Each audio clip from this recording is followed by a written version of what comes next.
Hi అండి Satish. Last day voting మీ favourite ఎవరైనా ఉంటే ఓటు వేయండి. ఎందుకంటే ఇంకా ఎంత వేసినా మిడ్ నైట్ వరకే వాళ్ళకేమో ఆశలు పెరుగుతూ ఉన్నాయి. టాప్ 5లో ఉంటే అదొక క్రేజ్ కదా, అదొక క్రెడిట్ కదా. ఎస్, నేను టాప్ 5 కంటెస్టెంట్ అని చెప్పుకోవడానికి. ఎందుకంటే మొన్న ఎక్స్ కంటెస్టెంట్లు అందరూ వచ్చేటప్పుడు చూసారా, హారిక కూడా చిన్న హింట్ ఇస్తాను, గుర్తుపట్టండి, clue. One of the season 4 top 5 contestant అని చెప్పడం. అట్లాగే శోభ వచ్చి నేను టాప్ 5కి ముందు అవుట్ అయిపోయా 14th వీక్. చిన్న బాధగా ఉంటుంది, కొన్నాళ్ళు బాధ, తర్వాత అలవాటు అయిపోయినట్ల. ఈ దశలో అందరికీ అదే ఆశ అయితే ఉంటుంది. హౌస్ మేట్స్ అందరికి కూడా ఉండాలి ఎట్లాగైనా టాప్ 5లో అడుగు పెట్టాలని. అందుకే మీరు మీ ఫేవరెట్ కంటెస్టెంట్ ఈ ఆరుగురిలో ఎవరైనా అందుకు అర్హులే, డిజర్వే, ఉండాల్సిన వాళ్ళు అనుకుంటే ఓటు వేయండి. మిస్డ్ కాల్ అయితే ఒకటే పెర్ డే. ఇంకా చాలామందికి డౌట్ ఉండొచ్చు, మిస్డ్ కాల్ అయితే ఒకటే. అట్లాగే హాట్స్టార్లో కూడా ఒకటే కనుక వేయండి. అట్లాగే అన్అఫిషియల్లో కూడా వేయండి. మన న్యూస్ బాల్ పోస్ట్స్లో కూడా ఒపీనియన్ పోల్ అయితే పెట్టా. మరి ఈ వారం ఖచ్చితంగా చూస్తే వీకెండ్ టాస్క్లు కూడా ఇంపాక్ట్ అయితే చూపిస్తాయి ఓటింగ్ ప్రకారం. రీతు చౌదరి వర్సెస్ భరణి ఆడిన టాస్క్లో గొడవలు కావచ్చు, కళ్యాణ్ వర్సెస్ భరణి కావచ్చు. భరణికి అన్యాయం జరిగితే ఖచ్చితంగా ఆడియన్స్ సపోర్ట్ అయితే తీసుకుంటారు. ఏ కంటెస్టెంట్కి అన్యాయం జరిగినా తీసుకుంటారు. ఒకవేళ రీతు చౌదరికి అన్యాయం జరిగినా ఖచ్చితంగా స్టాండ్ అయితే తీసుకుంటారు, ఒపీనియన్ సపోర్ట్ అయితే చేస్తారు. అట్లా అందరూ ఈక్వల్ ఆడియన్స్కి. ఎవరిదేముంది, ఎవరు ఫెయిర్గా ఆడారు, ఎవరు జెన్యున్గా ఉన్నారు, ఎవరు హానెస్ట్గా ఒక స్టాండ్ తీసుకున్నారు, ఎవరికి సపోర్ట్ చేసేటప్పుడు మరీ టూ మచ్ ఒకరికొకరు చేసుకోవచ్చు ఫ్రెండ్లీగా, అది పర్వాలా. కానీ ఒక గ్రూప్ లాగా అయిపోయి ఒకరినే టార్గెట్ చేసి ఒకరి మీద ఫోకస్ పెట్టి ఎట్లాగైనా ఓడిద్దాం అనుకుంటే, మనం గెలవాలనుకుని ఆడొచ్చు, పక్క వాళ్ళు ఓడిద్దాం అనుకుని, ఇవన్నీ చాలా లెక్కలు ఉంటాయి కదా. ఒక్కొక్కరు ఒక్కొక్క యాంగిల్లో కనెక్ట్ అవుతారు, లైవ్ చూస్తూ ఉన్నారు, ఆడియన్స్ అన్నీ గమనించే ఓట్లు వేస్తారు. సో ఓవరాల్గా ఈ వీక్ జరిగిన గొడవలు, పంచాయతీలు అన్నీ కూడా వీకెండ్ హోస్ట్ ఏమైనా అంటారా పక్కన పెడితే, సీజనే ఎండకు వచ్చిన తర్వాత ఇంకేమంటారు, ఇంకా లాస్ట్ స్టేజ్కి వచ్చింది కనుక. బట్ ఆడియన్స్ అయితే డిసైడ్ చేస్తారు కదా ఎవరిని ఏ పొజిషన్లో ఉంచాలని. ఇప్పటికైతే ప్రస్తుతానికి మరి డేంజర్లో క్లియర్గా 2 ఉన్నారు. ఇంకో పర్సన్ అయితే ఊగిసలాట కనిపిస్తూ ఉంది 6గురిలో. ఇంకో 3 అయితే పక్క సేఫ్ జోన్లో ఉన్నారు. తనూజ 36% ఉంది, మంచి ఓటింగ్గా జరుగుతూ ఉంది. ఆవిడకి బేసిక్గా ఫస్ట్ నుంచి చెప్పుకుంటున్నట్టుగా మనం సీరియల్ ఆర్టిస్ట్ కావడం వల్ల కావచ్చు, ఆవిడ మాటలకు నచ్చే వాళ్ళు ఉంటారు, ఆడే విధానానికి నచ్చే వాళ్ళు ఉంటారు, ఫైట్ చేసే విధానానికి నచ్చే వాళ్ళు ఉంటారు. నేను నిజంగా అంత గొడవ వచ్చింది, రచ్చ వచ్చిందంటే తనూజ అనే కారణం. నిజంగా చెప్పాలంటే అందరూ అప్రిషియేట్ చేస్తారు. అయిపోయింది, టాస్క్ గెలిచేసింది రీతు చౌదరి అనుకుని అక్కడ వాళ్ళు అక్కడ కూలబడి ఉంటే, ఈవిడొచ్చి అది నాకు డౌటు, నాకేదో తేడా కొడుతుందబ్బా, ఫస్ట్ ఇది ట్రయాంగిల్ కాదు అంటే అక్కడ మొదలు పెట్టడంతో ఇక భరణికి కూడా డౌట్ వచ్చి అవునా అని చెకింగ్ చేయడానికి వెళ్ళేటప్పుడు ఫస్ట్ ఇది రెడ్డది కాదమ్మా, అసలు సమస్య ఎక్కడుందని రెండోది మిడిల్ది పాయింట్ అవుట్ చేయడం. అట్లా ఇంకా అలా చిలికి గాలి. అండ్ ఫైనల్ ఏంటంటే భరణి కూడా ఫుల్ ఖుషి అయిపోయాడు. ఫస్ట్ టైం అనుకుంటా, అమ్మయ్య తనూజ నా కోసం ఒక స్టాండ్ తీసుకుంది, చాలా హ్యాపీగా అనిపించింది సుమన్ శెట్టి అని చెప్పడం. ఆవిడ కూడా వచ్చి నాన్న మీరు టెన్షన్ అయిపోయారు, రీతు రకరకాలుగా ఆడింది జిమ్మిక్లు మ్యాజిక్లు అన్నీ, అఫ్కోర్స్ అది స్ట్రాటజీ అనుకోండి, బట్ ఆవిడైతే అవన్నీ దాచిపెట్టేసి కూడా చేసింది, మీరు అట్లా చేయలేకపోయారు, ఇవన్నీ చెప్పి ఇవన్నీ కూడా ఒక పాజిటివ్ వైబ్. భరణికి సంబంధించి ఒక అసంతృప్తి ఉన్నా సరే ఆవిడ విషయంలో, ఆవిడ భరణి ఫ్యాన్స్కి ఫాలోవర్స్కి అసంతృప్తి ఉన్నా అమ్మయ్య తనూజ స్టాండ్ తీసుకుంది, ఆయన కూడా ఖుషి హ్యాపీ ఫీల్ అయ్యాడు, నేను భరణికి అన్యాయం జరగడం, అన్నీ కూడా వీళ్ళిద్దరికి పాజిటివ్ ఓట్ అయితే తెస్తే ప్రస్తుతానికి 36%తో తనూజ పక్కా సేఫ్ 100%. ఇక సంజనాకి పెద్దగా డ్యామేజ్ ఏం జరిగిపోదు, కానీ ఒక 25% ఉంది. ఇంతవరకు 26 అంటే ఒక 1% తగ్గినట్టు ఉంది. అఫ్కోర్స్ ఈ సంచాలకురాలకి ఆవిడ కావాలని చేయలే, ఆవిడ అంతకు ముందే సుమన్ శెట్టితో కూడా చెప్పింది నేను భరణానికి సపోర్ట్ చేస్తా, రీతు చౌదరికి చేసేవాళ్ళు ఎక్కువ మంది ఉన్నారని చెప్పింది.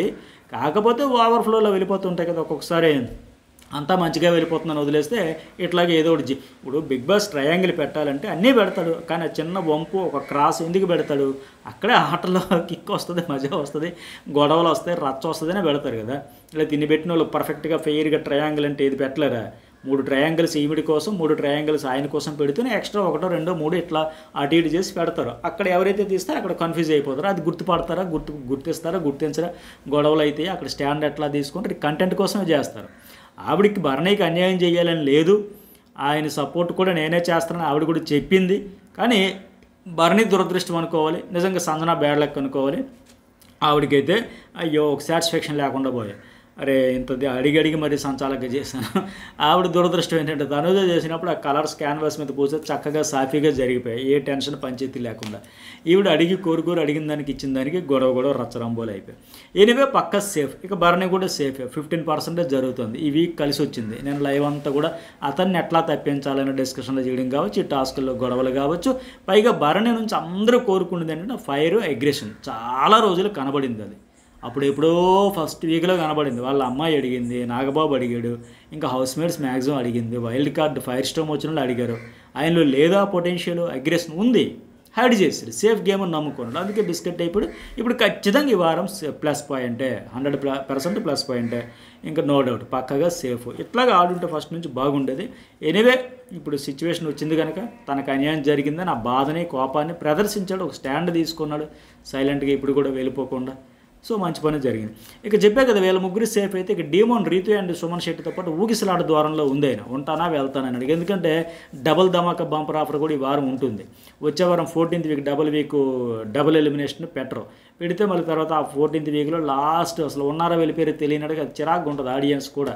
ఎవరు వెళ్ళారు, ఎలా వెళ్ళారు, ఎప్పుడు పంపాడు, ఎందుకంటే వెళ్ళిపోయినట్టు కంటెస్టెంట్నేమో హౌస్లో చూపించడం, ఎట్లా పంపించడం, ఎప్పుడు పంపించడం చూపించడం, నేరుగా ఫైనల్ చూపిస్తే అరే భయ్ ఉన్నట్ట వెళ్ళినట్ట. ఇంతకు ఇది డబుల్ ఎలిమినేషన్ అనుకోవాలా, వీకెండ్ ఎలిమినేషన్ అనుకోవాలా, మిడ్ నైట్ ఆపేస్తాడు ఫ్రైడేకి ఎట్లా, లేదా ఈ గ్రాండ్ ఫైనల్కి సంబంధించి థర్స్డే మిడ్ నైట్ ఆపేసి క్లోజ్ చేసేసి ఇంకా అప్పుడు చూసుకుందామంటే అది కిక్ రాదు. డబుల్ ఎలిమినేషనా, మిడ్ వీక్ ఎలిమినేషనా, సింగిల్ ఎలిమినేషనా, మామూలు గ్రాండ్ ఫైనల్కి వచ్చారు, ఇట్లా అయోమయం ఉంటుంది. సో అప్పుడు పెట్టకపోవచ్చు, పెడితే గిడితే ఇప్పుడే 13th వీక్ పెడతారని నేను అనుకుంటా. పెడితే డబుల్ ఎలిమినేషన్ ఖచ్చితంగా సుమన్ శెట్టి అయితే నేనైతే ఉన్నాను ముందే అన్నాడు. టాస్క్లు ఈ వీక్ బాగా ఆడాడు, పర్ఫామ్ చేశాడు, సింపతి వస్తుంది, ఆయనకి చేతనైనంత ఆడాడు కదా, ఆ ఎఫర్ట్స్ అయితే చూస్తారు కదా.